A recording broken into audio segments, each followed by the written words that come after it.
Hi everyone, this is audapostrophe. Let's continue our game of Fatal 12 on Nintendo Switch.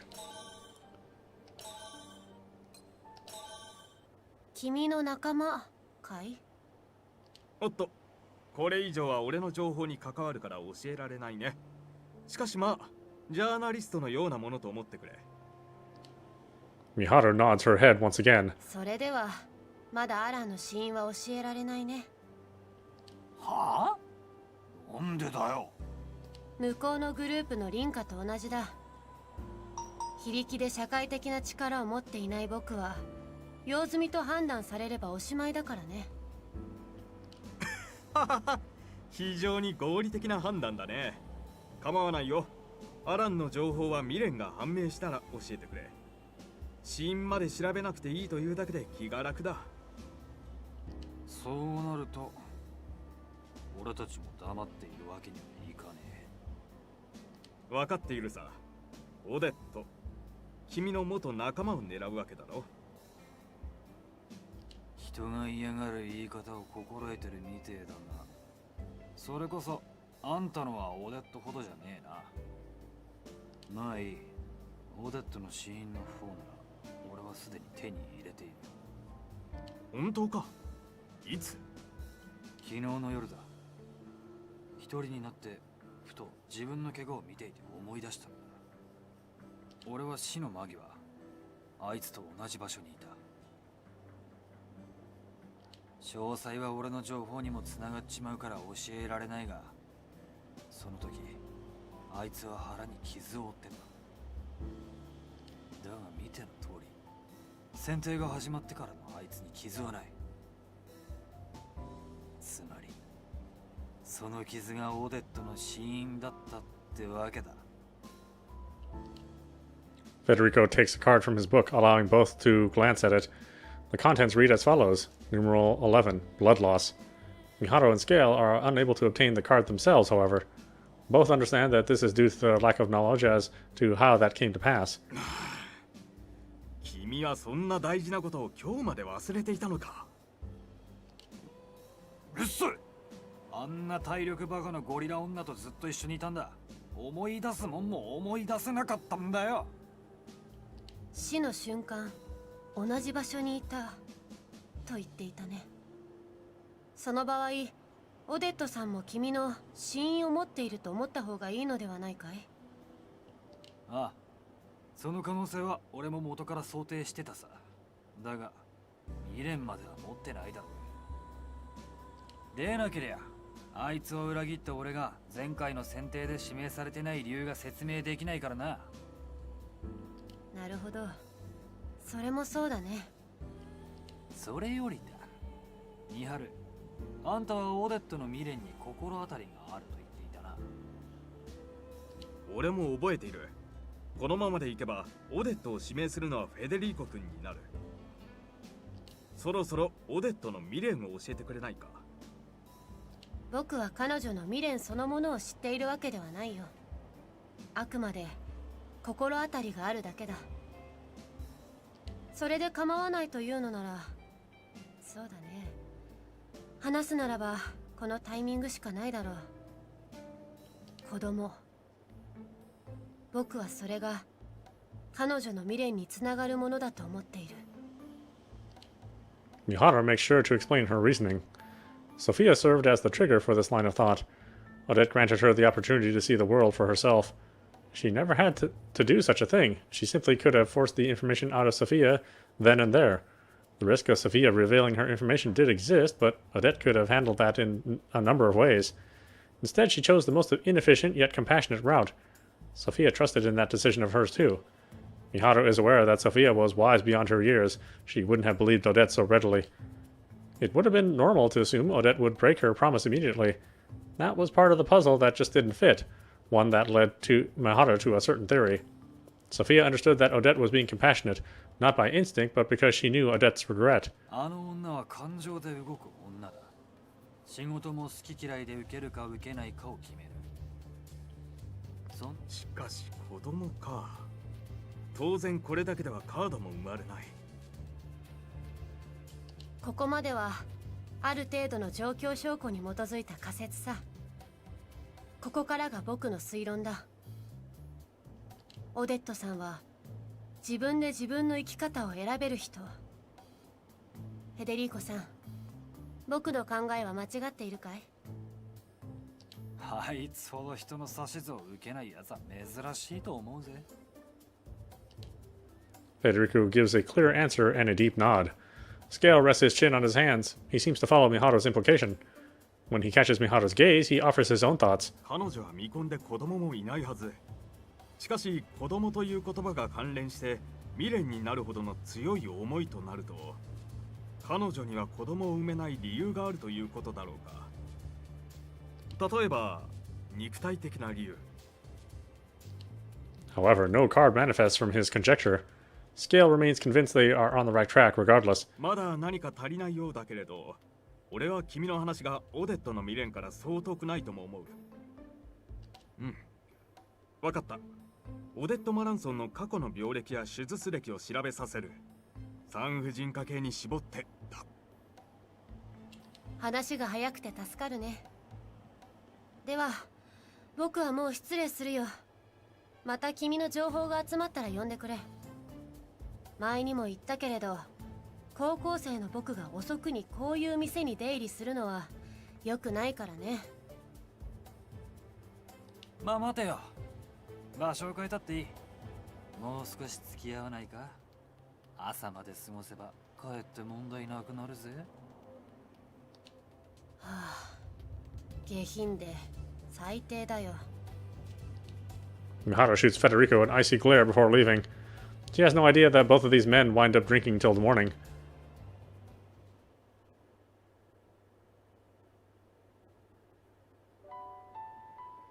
ナオミが生きてた。I still can't get over how happy I am. I saw her die right before my eyes, but here I am, able to see her alive and well once again. It's nothing short of a miracle. But at the same time, Yu's remorseful cries after I elected him have stuck with me. Those were his earnest feelings. I even experienced the scene of his death. Both of us died on the train, but the manner in which we passed differed. でももう決めたから。Those memories aren't enough to stop me now. I don't regret my decision. His life has served as the stepping stone I need to propel myself forward. さてと。Lionhouse will be back in business starting tomorrow. I've already gotten in contact with my gran about the logistics, and I sorted out all the orders required. All I have to do now is go to bed, but I keep futzing with my phone. I want to talk to my gran for a bit, mainly because I have nowhere else to funnel all the feelings I've experienced the past several weeks. たまには甘えたっていい。めったに泣かなかった私に、おばあちゃんは口癖のように言ってたっけ。I should be able to get away with it just for today.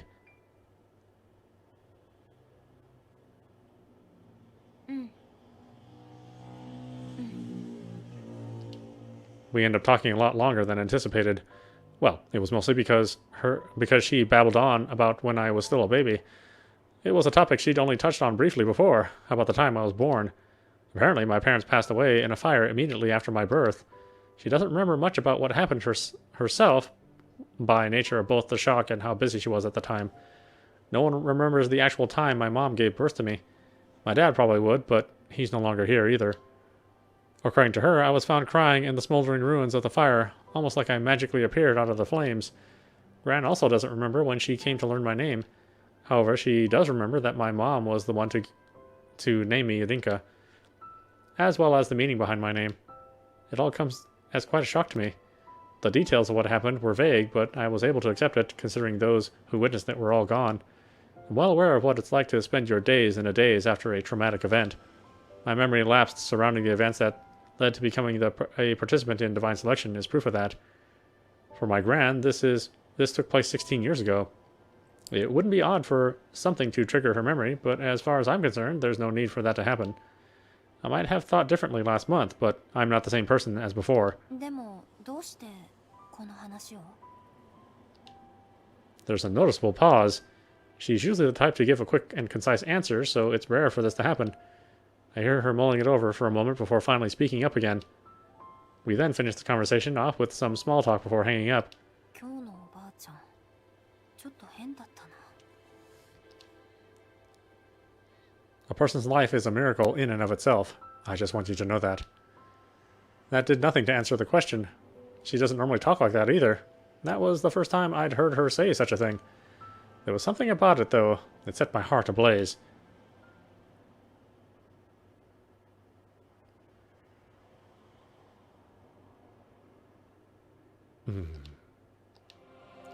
Huh? This is weird.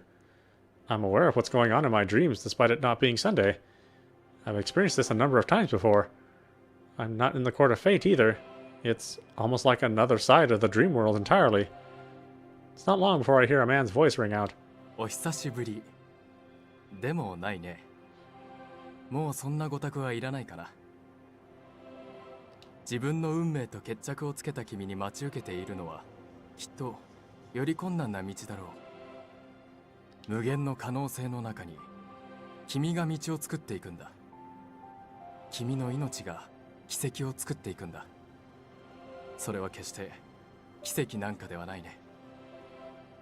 君たち人間の意志の力というものだろうか。私はようやく興味を持ち始めたさ。おっと、無駄話はいいね。私が君の夢に顔を出すことが一体何を意味するのか、君はもう分かっているのだろう。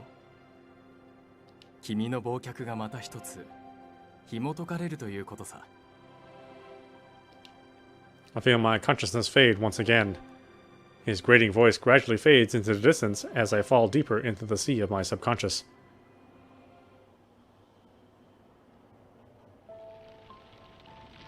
Flames envelop me.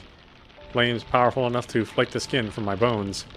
My skin is charred, my lungs destroyed by the smoke. My life turns to ash. My inability to move even my fingers tells me as much.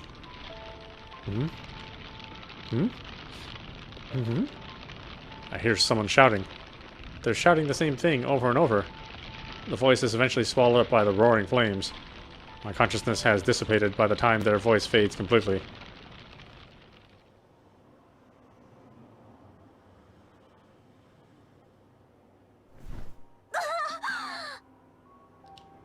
Another morning where I wake up screaming.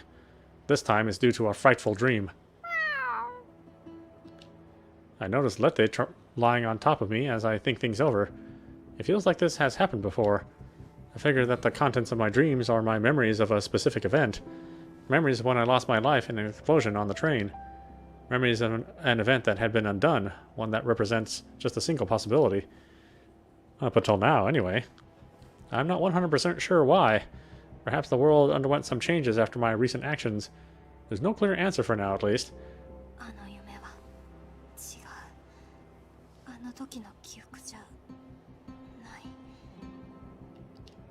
Which may mean they're memories of a much earlier time. It's possible they came back to me after what Gran told me over the phone.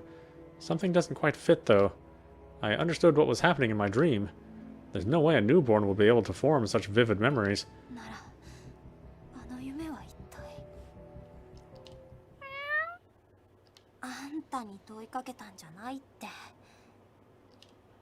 The only response I get is Lette's meow. It throws my concentration off a bit. So I ended up petting Lette for a bit before going about my morning routine.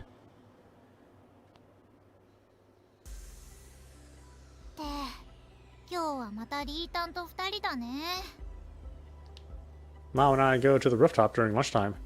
My dream woke me up pretty early, so I had enough time to make my own lunch. Meanwhile, Mao is eating a fruit sandwich, anpan, and strawberry milk to wash it all down. I feel my heart clog just looking at that lineup. So she says before she starts to munch away. Miharu didn't come to school today. I was a bit worried at first, considering this happened right after we had our little fight, but she did message me telling me not to worry. Granted, telling me that without explaining the situation is going to make me do the opposite. I know it's best if I stay put, though. The last thing I want is to mess things up for her while she's dealing with Scale and Federico. I make plans to hit the library with Naomi after school. I wasn't sold on the idea when I first asked her, but I figured our school's old enough to have some potentially worthwhile information hidden somewhere. Of course, I've still got work to do at Lionhouse as well, so the plan is to grab a number of books related to design and such and borrow them.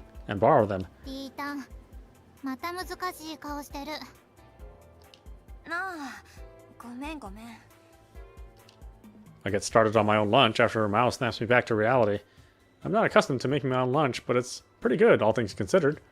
Spending time like this, eating and chatting with Mao, helps me realize that I haven't lost my regular life yet. ねえピータンさ Mao cuts off the small talk all of a sudden. Her tone grows far more reserved than usual.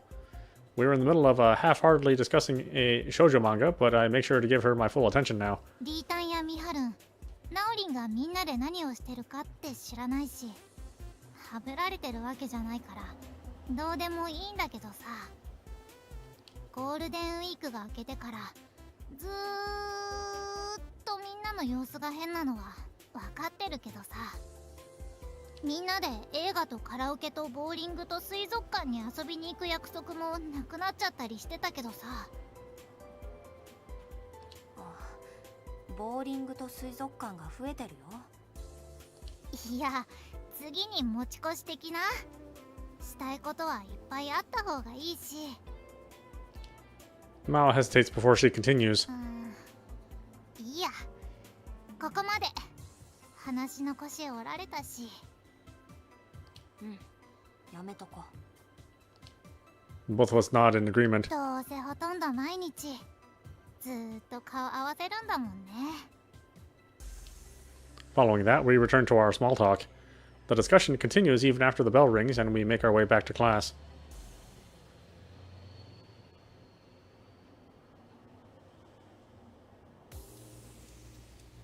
Having taken the day off from school, Miharu finds herself in one of Shinjuku's expensive parks. It's a park near Lionhouse, a park dear to Rinka. Rinka isn't the only one with her, though.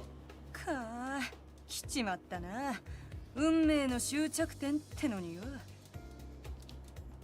いつからここがその場所だと気づいていたんだい気づくわけはねえだろ調べたんだよあの時計台はこの国じゃ珍しいからなそう時間はかからなかったささすがの君も勘だけで見知らぬ土地を当てられるわけはないねくせおかしな質問をしてしまったよ Both Miharu and Odette set their eyes on the clock tower in the distance as they talk. Neither bothers to sit down. The situation would come as no surprise to those who knew Odette well enough. Miharu was making her way to school, as always, when Odette showed up all of a sudden. All that followed was a simple request for Miharu to come with her before dragging her along by force. While that made it obvious how she must have treated Federico, Miharu still finds herself on edge. Her own wariness would prove meaningless, though. Odette just wanted to visit an art gallery. Miharu figured that denying her proposition would require too much effort, so she opted to join her. They didn't go for the standard displays, however. Their sights were set on the seasonal art exhibition. It focused on easily one of the most famed artists of all time, Van Gogh. Miharu isn't too familiar with the arts. She subscribes to the belief that expanding one's knowledge should take precedence over enjoying others' creations. This school of thought clearly doesn't apply to Odette. There was a look of nostalgia in her eyes when she was taking in his works. It was a complete contrast to her hearty self. While born in Holland, Van Gogh spent most of his days in France. Many of his paintings use France as their motif too. Miharu wasn't convinced that the look in Odette's eyes was fueled solely by memories of her homeland, though. Odette eventually stopped in front of a painting of a farm village titled The Harvest. She spent over 30 minutes staring at it. It was almost as if she had lost herself in the painting. Miharu made no attempt to speak to her during that time. She had every opportunity to leave, but she never took it. She never was able to figure out what Odette was thinking. However, that moment made Odette feel truly human to her. It was the same sensation as when she learned of the compassion she showed to Sonia. 意外だったろ私があんな風に絵を見るなんてよそうだね君の知識が幅広いことは知っていたけれど芸術はもっと斜に構えて見るのかと思っていたでも君はまるで子供のような目をしていたね当たり前だ優れた芸術の前じゃ誰だって今を忘れちまう Odette casts her eyes to the sky as she speaks. A gentle breeze floats past us, bringing with it a murder of crows. Odette's choice of words leads Miharu to a certain idea.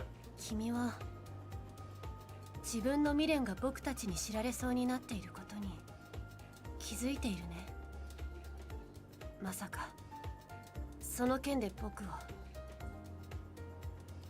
ああ、そうさ。私の未練が割れそうになっていることはもう分かってる。フェデリーコのやつもそろそろ死因に思い当たってるだろう。そこで一番話しやすそうな僕ということかい？交渉。いや、それは君らしくない。Miharu fires a glance at Odette. She's on high alert now. At the same time, her alarm serves to trigger her nerves. いや、てめえをどうこうするつもりはねえよ。私にとっちゃ女神の選定なんてのは所詮ゲームだ。勝ったら生きる、負けたら死ぬ。もう罪だってんならせめてそれまで楽しめればそれでいいさ。君が脱落させた人はそんなつもりではなかったと思う。ソフィアも。いや、そんなことを言う資格は僕にはないね。Miharu trails off, shaking her head. Odette and Federico may have been the ones who led Sophia to her elimination, but it was Miharu who ultimately carried it out. Her reasoning, however important it may be to her, will never change that fact. 君は行きたくないのかい？そんなわけねえだろ。楽しいことは多い方がいいに決まってる。だがよ、私の未練は決して叶うもんじゃねえ。だったら死んだって別に構わない。私にとっちゃもう人生ですらゲームみたいなもんだ。どんなにレベルを上げても現実じゃ何も変えられねえからな。ならやはり僕の抱えていた違和感は正しかったということだね。つまり君の体はもったいぶるつもりもねえ。メイドの土産なんてわけでもねえが話してやるよ。私の生まれはゴッホの収穫のような風景が続く時代遅れの田舎だったのさ。Odette shares the story of her past with Miharu. Miharu takes it all in.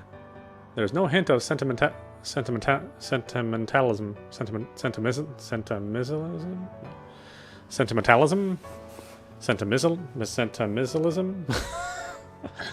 Sentimentalism, as Odette reveals both her past and regret. In fact, it sounds the same as if she were telling an inconsequential story. Miharu finds herself unable to say anything for a while, even after Odette finishes. There is no easy way to sum up what she just heard. As a fellow woman, Harsh doesn't begin to describe it. これじゃあ凛花のことをバカとは言えないな。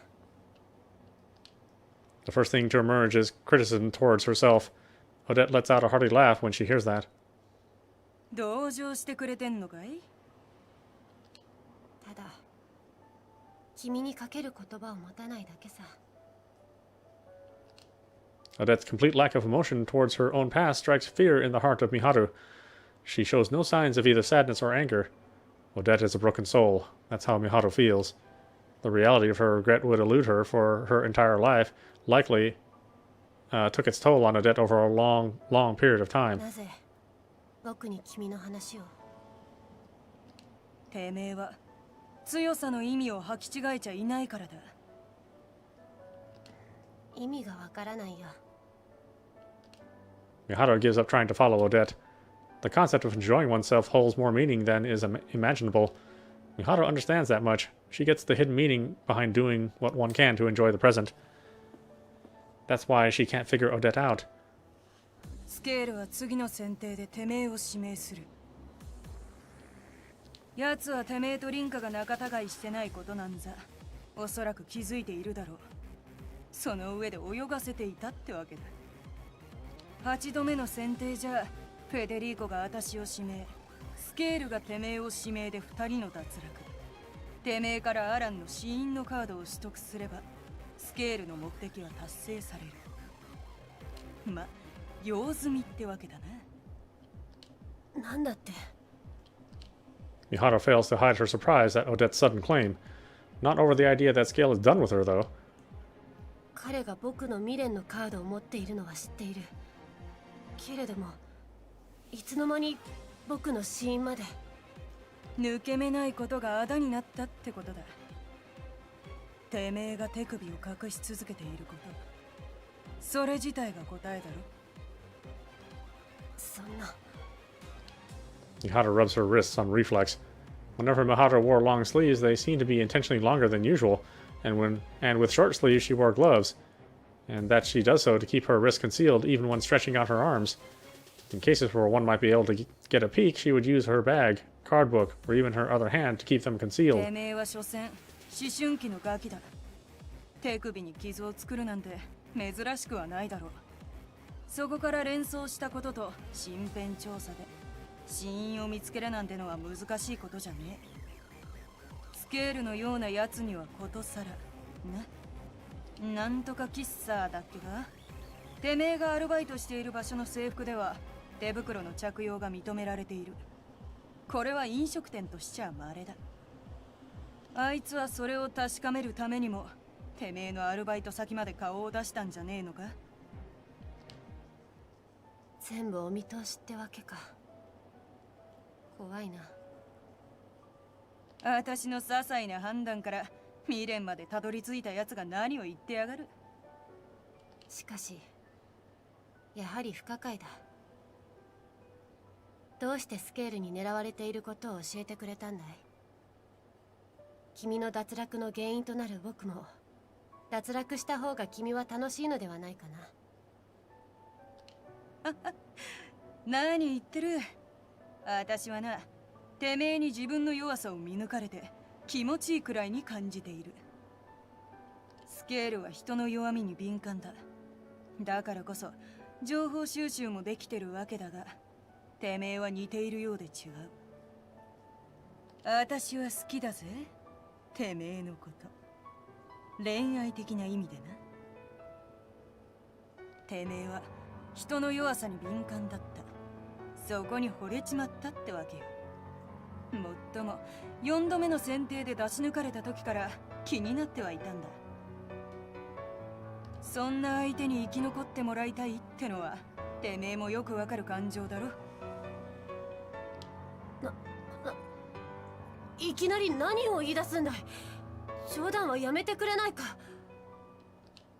Mihara loses her composure due to Odette's sudden confession. She pouts a tad, averting her eyes from Odette, who continues after that. 冗談じゃねえさ。てめえも私も弱いんだ。弱い奴らは惹かれ合うんだよ。それに私はどっちもいける口だぜ。顔も体も好みな部類だ。その点じゃフェデリーコとは気が合うかもしれねえな。ダメだよ。仮に君が本気で言っていたとしても受け入れられないさ。僕が愛するのは凛花だけだからね。その片思いってのも弱い証拠だよな。言っておくがよ、多分あの女にその気はないぜ。やめてくれ。そういうんじゃないんだ僕は。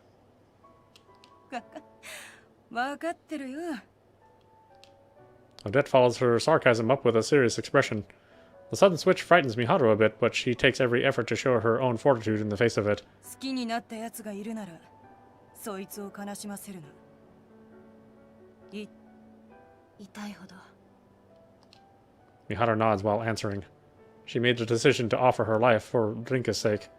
Yet she knows that decision will not result in Rinka's happiness. しかしこのままフェデリーコに指名されるのも面白くねえ。振られちまった借りを返してもらうためにも一つ協力してもらうぜ。Odette explains her plan without waiting for a response. While the idea takes Miharu by surprise, she nods in agreement. それでこそだ。てめえにだからこそ頼めるってもんだ。あさてと、てめえは最後まで地獄に来るんじゃねえぞ。当然さ。地獄でも天国でもない。凛花の隣に行くだけさ。焼けるね。じゃあばよ。Leaving Miharu with those final words, Odette walks off. Miharu collapses onto a nearby bench in an effort to calm herself down. Once she settles down, she remains there until sunset.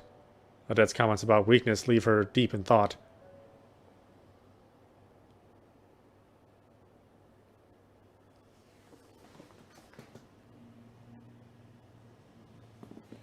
The day after school has ended, Miharu calls Naomi to the rooftop. They face one another under a cloudy sky, from which it seems rain will pour any minute.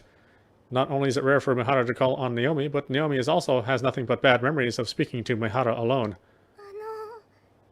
三島先輩、今日はどうしたんですか? Naomi poses her question to Miharu, who remains silent. まだ遊園地に行く前、君とライオン館の前で話した時のことは覚えているよ。避けているとなんて。ごめんなさい。私、三島先輩のことを確かに避けていました。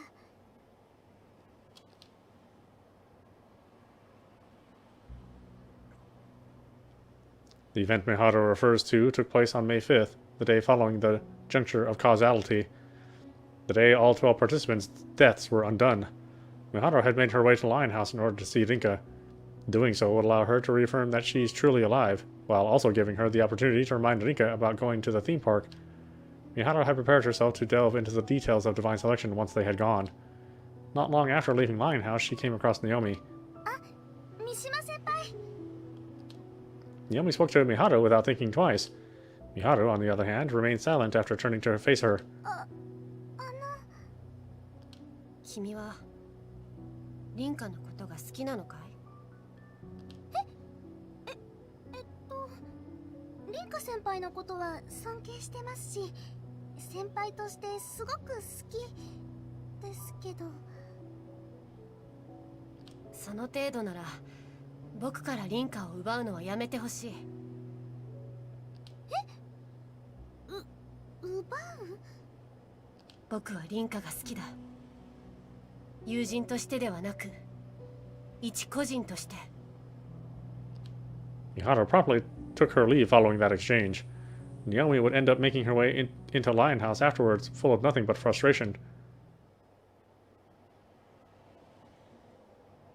でも今なら三島先輩の気持ちもわかりますから、怒ったりはしていません。あの時は女神の選定の参加者になってしまった直後だったんですもんね。君に理解されるほど僕の思いは浅くない。Miharu puts a wall between herself and Naomi as the latter attempts to get closer. She quickly realizes it too, covering her mouth with her hands as a sign of remorse. 僕は君が嫌いだ。君の人格はこの際どうでもいいけれど、君は確実にリンカが僕と過ごす時間を奪っていったから。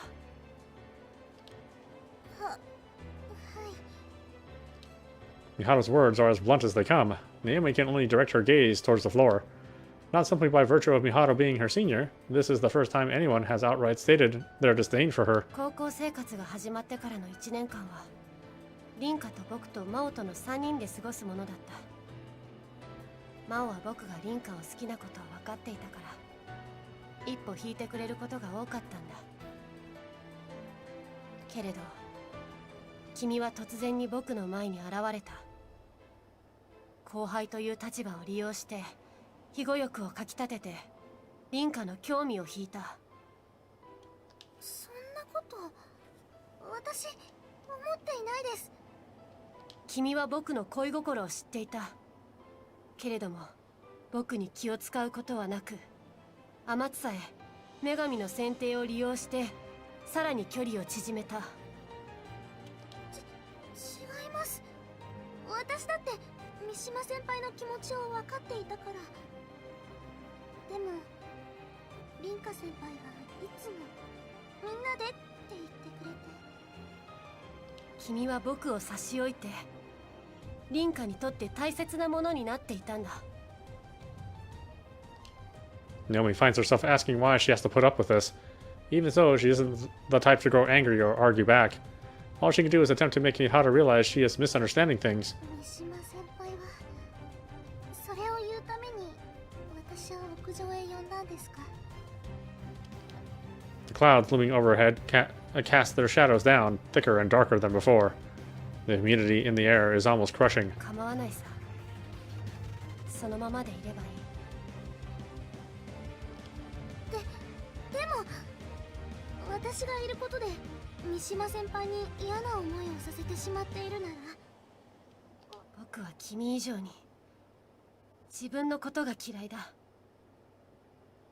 この嫉妬深い性格も嫌味な性格もね。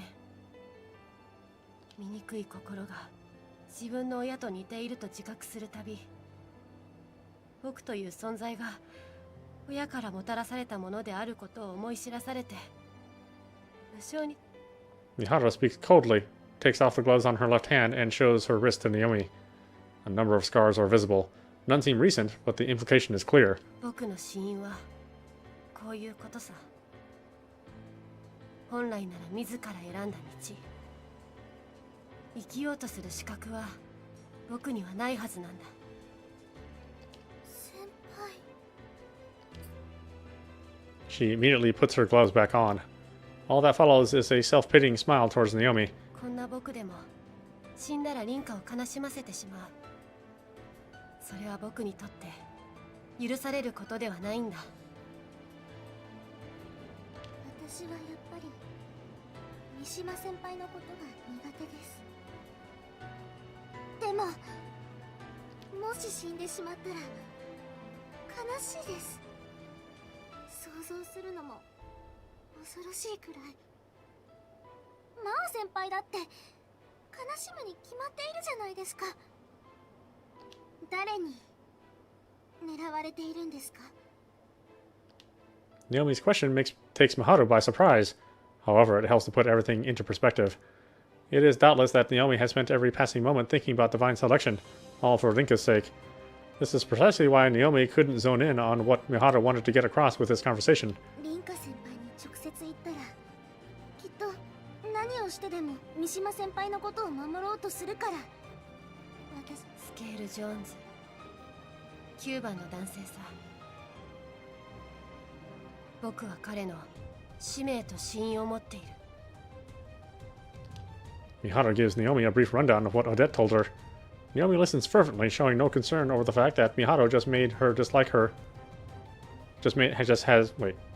Naomi listens fervently, showing no concern over the fact that Miharu has just made her dislike for her clear. It's obvious what she wants. Miharu will search on her own as much as possible, but she also wants Naomi's assistance. 未練ならなんとかなるかもしれません。9番未練のカードは凛花先輩がすでに持っていました。本当かい？はい。カードに書かれていたのは金メダル。でもカードの情報を知っただけでは三島先輩のところにカードは作られないんですよね。そうだね。けれどそれだけわかればきっと大丈夫さ。僕はスケール本人とも会っている。 The clouds begin to part, and the blue sky brightens the land once more. Miharu's face is lit up by rays of sunlight. ありがとう、羊さん。君は本当に強いね。 That said, Miharu makes her way inside. Naomi's surprise over the turn of events leaves her unable to follow suit for a moment.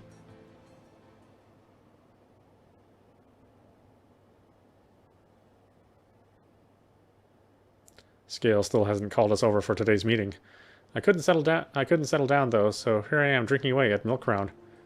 Some Japanese whiskey's my choice of drink for today. The name's one simple kanji. I can read it thanks to having my card book on me, but I forget the name itself thanks to not being too familiar with it.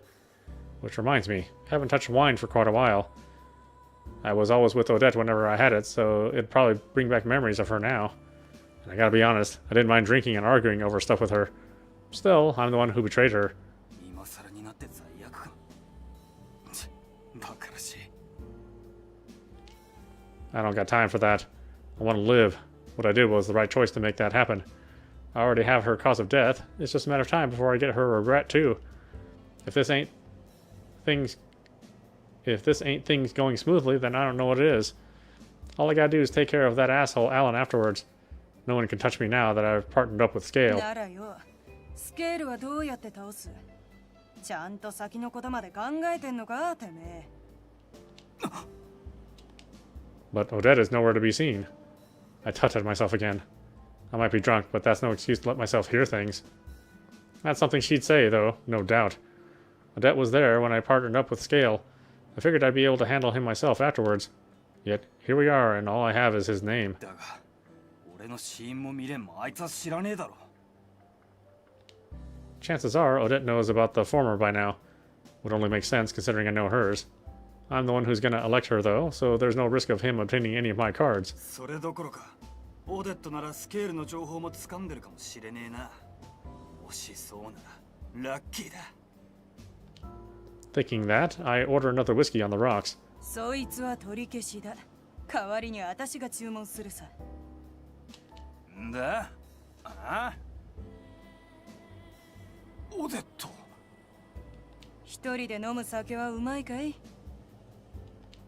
Odette plants herself on the seat beside me before ordering a bottle of some French red wine. I can't help but stare as the deep red liquid cascades into the glass. Its lustrous color almost puts me in a daze. I gotta say, while Italy may have the best food and wine, France is a close second. That fact never changed, not even after backstabbing Odette. まずは世間話でもしようや。あんたと話すことなんてねえんだけどよ。So I say, yet we end up talking about all sorts of stuff while enjoying our wine. We'd been working together for over a month. I've gotten accustomed to chatting away with her. Kinda hard to drop that habit cold turkey. お前さ、私のこと好きだったろ。Odette brings an odd topic out of nowhere right around the time we finish our first bottle. Sure sounds like something a kid in school would say. I ain't no kid though. That won't be enough to throw me off. バカ言え。てめえといたら自由なんざなくなっちまう。そうか？てめえ、まるで尻に敷かれ慣れているみたいだったがよ。まるで昔にいたような相手といた経験があるような。それこそバカなことだ。あいつとあんたは似ても似つか。I cut myself off before glaring at her. The flickering lights in here are starting to piss me off. かまかけやがったな。じゃあね。お題はこいつにつけておいてくれ。Odette wastes no time in leaving the bar. I feel my entire body shaking, wine glass still in hand. あいつ。The shock of what just happened sobers me right up. Now I see why she came in the first place. 俺の過去を調べやがった。つまり未練にも気づいてる。I slammed the money down on the table before throwing the bar door open and running out.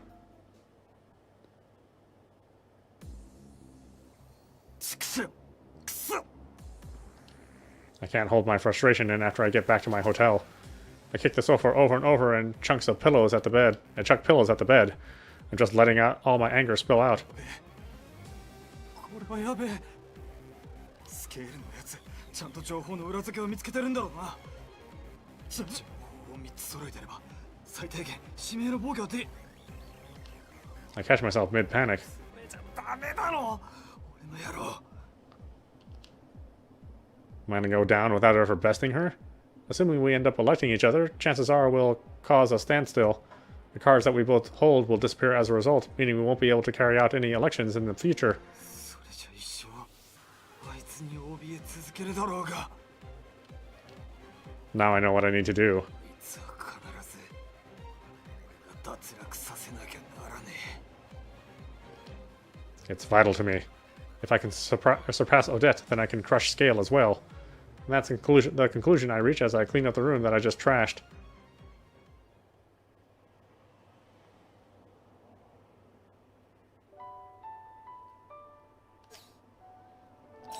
Alright, why don't we stop it there? This is audapostrophe. You've been watching Fatal 12 on Nintendo Switch. Anyway, I hope you enjoyed watching. I will see you at the next stream.